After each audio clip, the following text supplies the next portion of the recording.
All right, today's topic is English as a global language. Now, linguists use the term global language to refer to the use of English worldwide for global communication. I know some of you, your first languages are Spanish or Chinese, but English is our common language here in the classroom, what's known as the lingua franca. It's the common language throughout the world right now as well, isn't it?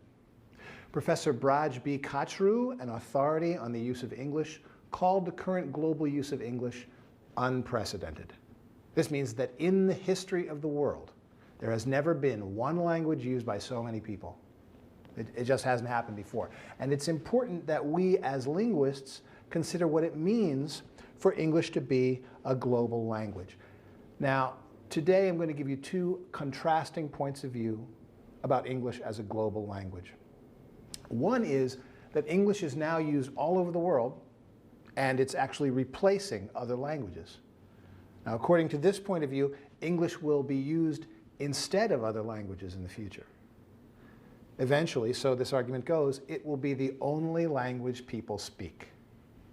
Now, the second point of view is that English will not truly become a global language and replace other languages because it's not the main language spoken by people worldwide in their daily lives.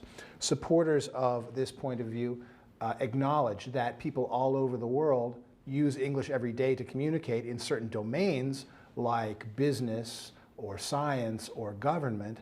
They contend, however, that people have retained their first languages and will continue to do so. And this point of view is supported by linguist David Crystal, author of English as a Global Language and other books. So let's examine some facts that support the first point of view. Now, first, English is clearly the dominant language of business, science, and international travel. When we need a common language, whether in airports or hotels or at international meetings, it's English.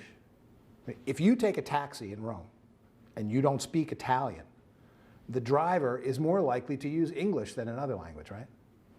Now, in addition, the European Union uses English for both written and spoken communication.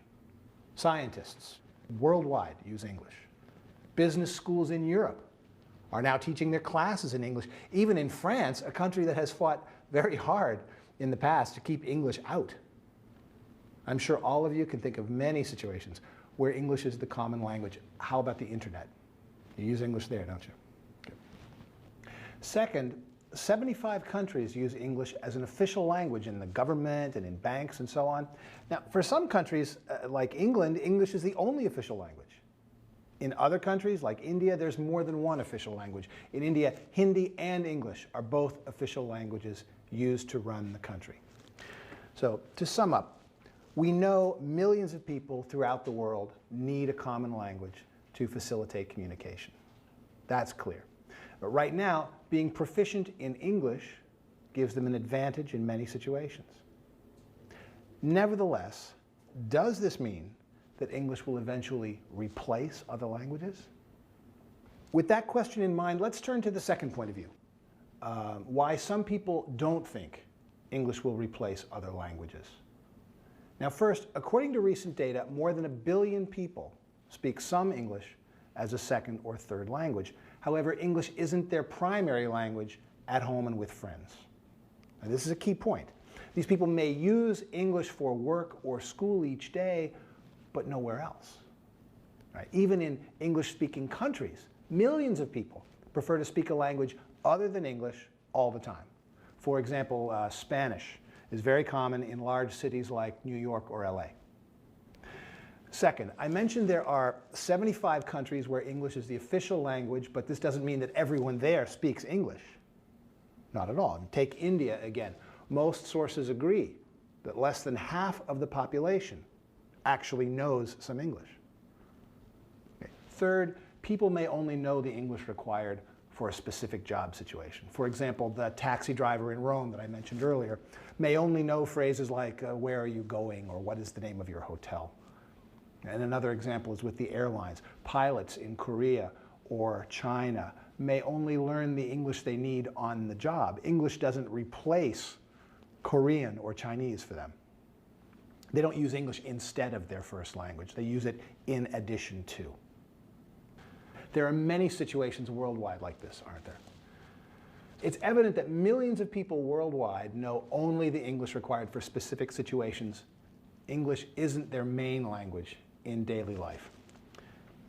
So where does that leave us?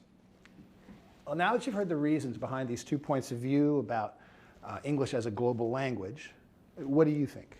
Myself, I don't see it replacing other languages. I agree with David Crystal that language is a part of culture. As globalization continues, the use of English spreads, people will want to hold on to their own languages and cultures more than ever. Do you agree? I want you to think about these questions. First, with English as a global language, do we need an international standard, a form that we all agree on? Question 2, if yes, which standard should we use? Or last question, is it okay to have different varieties of English, like Italian English or Japanese English? And why? Think these over. We'll see you next time.